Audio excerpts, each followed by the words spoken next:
a sealed envelope, a photograph that should not exist, and a man standing behind Abraham Lincoln who has no name in any record book. When a retired appraiser opened a forgotten strongbox at an estate auction in Ohio, she thought she was looking at a simple keepsake. She was wrong.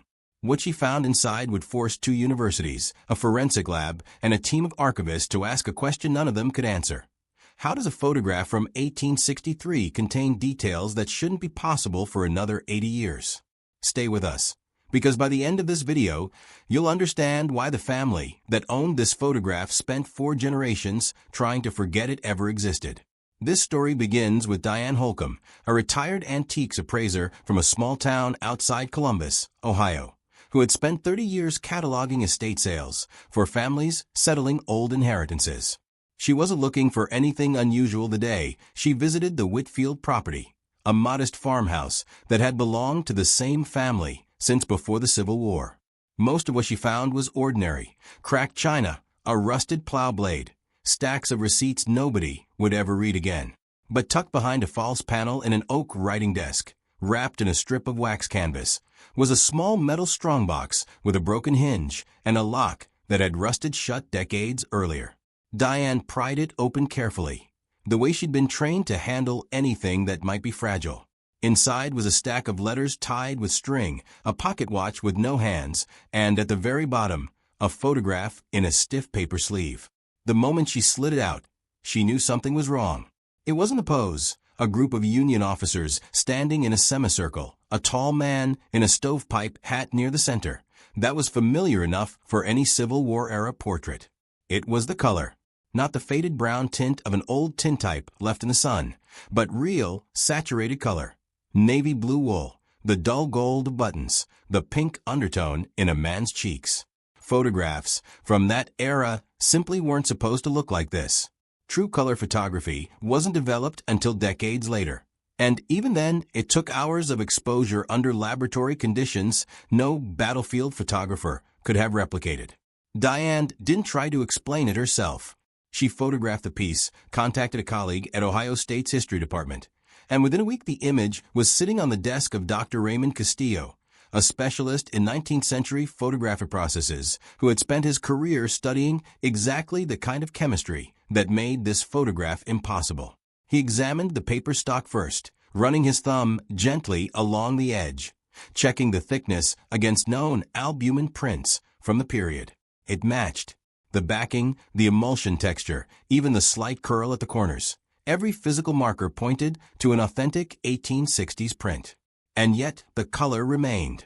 Castillo later admitted that his first reaction wasn't excitement.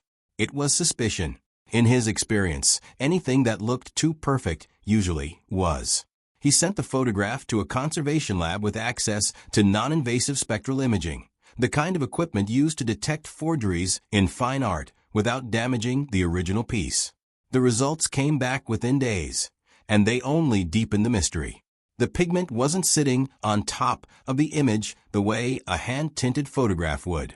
It was integrated into the emulsion itself, as though it had been part of the original chemical process rather than added afterward by a skilled artist with a fine brush.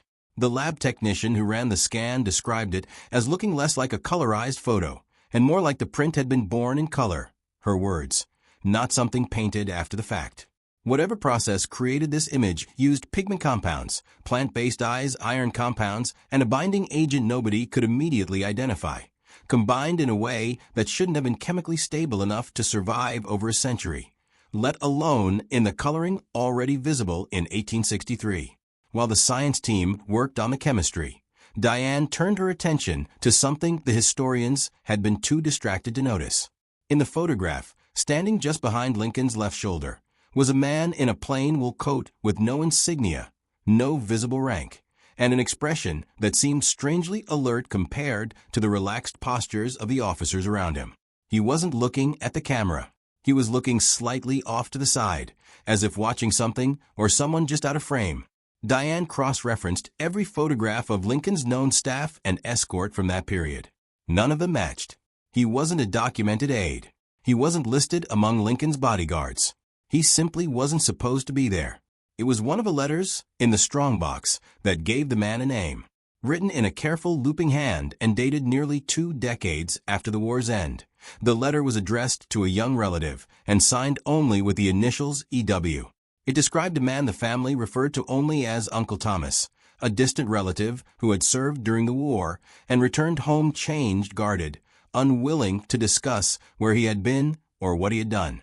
The letter mentioned, almost in passing, that Thomas had once been photographed standing near President Lincoln, and that he had made his family swear never to show the picture to anyone outside the household. He said it would bring trouble to whoever held it, the letter read. And I have never understood why a photograph could carry such weight, but I have kept my promise all the same. That single sentence sent the research team down a different path entirely. If this man, Thomas Whitfield, had truly stood beside Lincoln during the war, there should have been some record of him. A muster roll, a pension application, a mention in a regimental history. Dr. Castillo enlisted the help of a military records archivist, Patricia Nwosu, who specialized in tracing soldiers who had fallen through the cracks of official documentation. After several days searching digitized National Archives records, she found a partial entry. A Thomas Whitfield enlisted in an Ohio infantry regiment in 1862, transferred to an unspecified detached duty assignment in early 1863, and then vanished from the roster entirely. No discharge paper. No casualty report. No pension file. As far as the United States government was concerned, Thomas Whitfield simply stopped existing partway through the war.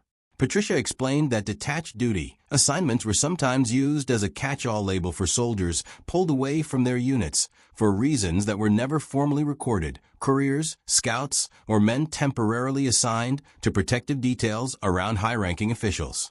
It wasn't common, but it wasn't unheard of either. What was unusual was the complete absence of any paper trail afterward. Soldiers reassigned to sensitive duty were still, in nearly every case, accounted for somewhere in the system. Thomas Whitfield wasn't accounted for anywhere. The team's next breakthrough came from an unexpected source, a museum curator in Washington, D.C., who had cataloged a similar reference decades earlier and remembered a passing note in an aide's private diary. The diary belonged to a junior member of Lincoln's household staff and had been donated to a historical society in the 1970s, mostly ignored because it was considered mundane: grocery lists, weather notes, complaints about the workload. But buried in an entry from February 1863 was a single line that Castillo's team nearly missed. Additional man assigned to the president's rounds today. Told to ask no questions. He does not eat with the others. No name. No explanation, just a fleeting acknowledgement that someone had quietly joined Lincoln's circle without formal introduction. Taken together, the pieces began to form an uncomfortable picture. It suggested that during a period when Lincoln faced credible threats to his safety, long before the events of 1865, a small, informal, and deliberately undocumented group of men may have been assigned to watch over him outside the normal chain of command. Historians have long known that Lincoln's official security during the war was famously inconsistent, sometimes shockingly lax by modern standards. It isn't a stretch to imagine that someone close to the president might have quietly arranged for a handful of trusted, forgettable men to keep watch, men whose entire value lay in being unremarkable enough that no one would think to ask who they were. If that theory is correct, it would explain why Thomas Whitfield disappeared so completely from official records. A man deliberately kept off the books wouldn't generate paperwork, because paperwork was the one thing his role couldn't afford to create. It would also explain the family's fierce secrecy. If Thomas had genuine reason to believe that revealing his connection to Lincoln's inner circle could endanger his descendants, or simply that he had promised silence and taken that promise seriously, it's easy to understand why the photograph sat locked in a strongbox for well over 100 years instead of hanging on a living room wall. But none of this explained the color. Dr. Castillo returned to that question again and again because it was the one piece of the puzzle that traditional history couldn't account for, no matter how many records the team uncovered. It was a museum conservator named Elena Brooks who finally offered an explanation that satisfied most of the team, even if it wasn't the dramatic secret some had hoped for. Elena pointed to a small, largely forgotten footnote in the history of photography, a handful of experimental chromatic emulsion, attempts made by amateur chemists and photographers in the early 1860s, using natural dyes and light-sensitive compounds in an effort to capture color decades before the process was perfected and made commercially viable. Most of these experiments failed outright, producing unstable images that faded to nothing within days or weeks. A small number, under very specific storage conditions, kept in darkness, sealed from air, protected from humidity, may have partially survived.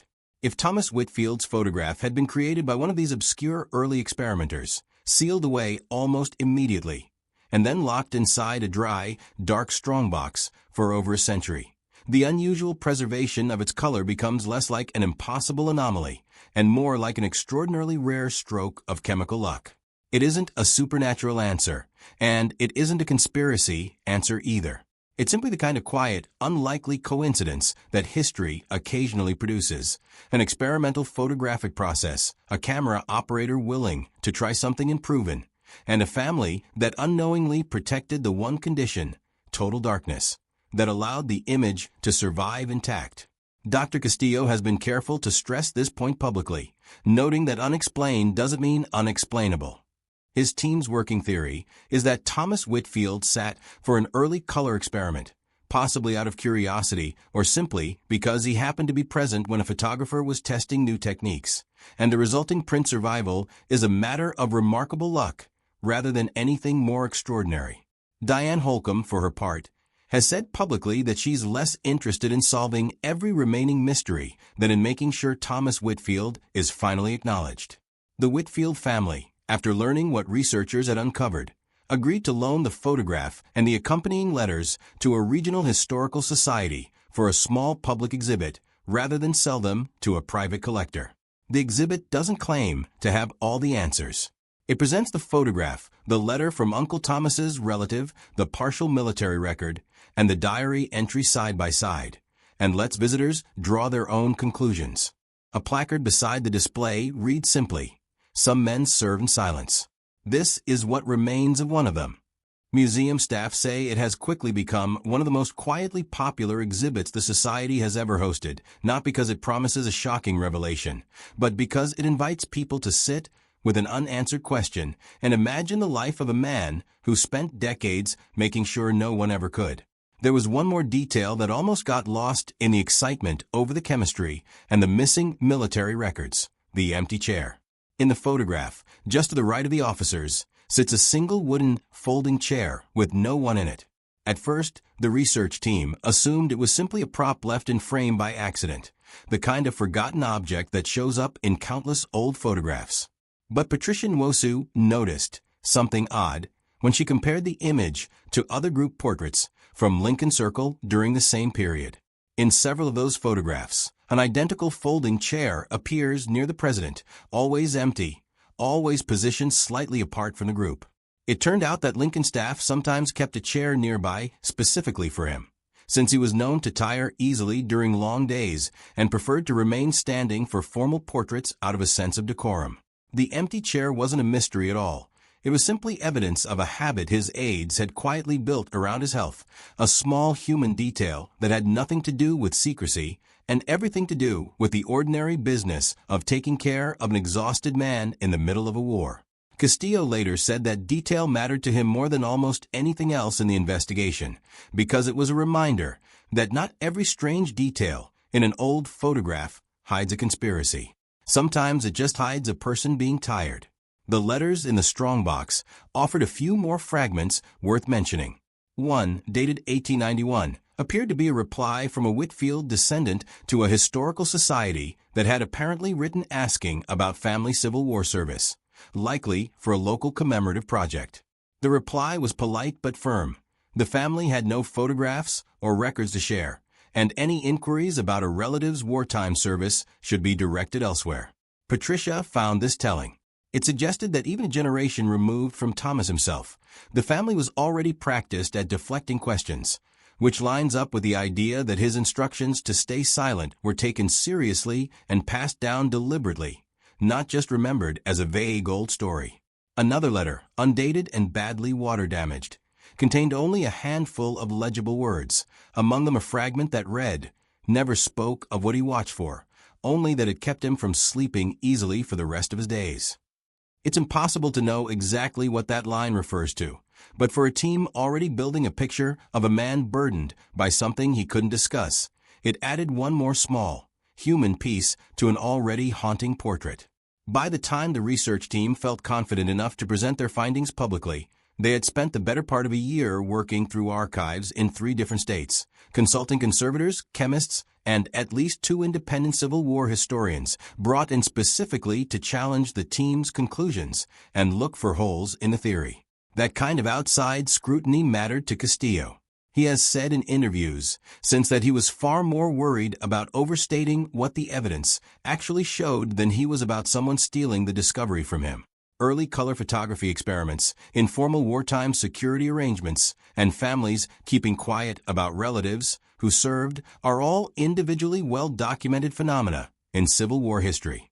What makes the Whitfield photograph remarkable isn't that any single element is unprecedented, but that all 3 came together in one surviving object, preserved by an accident of storage that easily could have gone the other way. A slightly damper strongbox, a slightly less careful family, and this entire story might never have existed for anyone to find.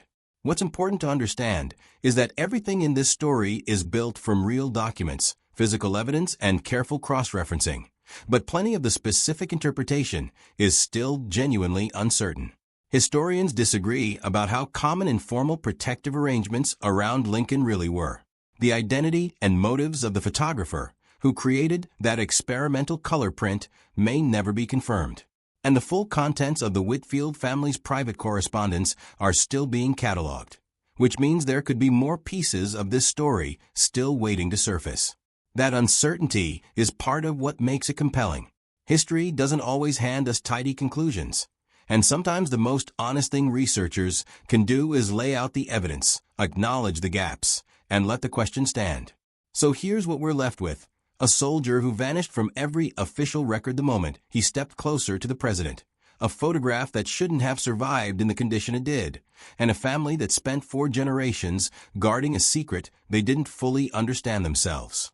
Maybe Thomas Whitfield really was part of a quiet, unofficial effort to protect Lincoln during one of the most dangerous periods of his presidency. Or maybe he was simply an ordinary man who happened to be in the right place at the wrong moment, caught on an experimental camera by an inventor history forgot to credit. Either way, his photograph sat in the dark for more than a century, waiting for someone to finally ask who he was. What do you think really happened to Thomas Whitfield? Was he part of something bigger, or is this simply one of history's strange, unexplained coincidences? Let us know in the comments below. And if you enjoyed this story, make sure to like and subscribe, because we've got more forgotten pieces of history waiting to be uncovered in our next video.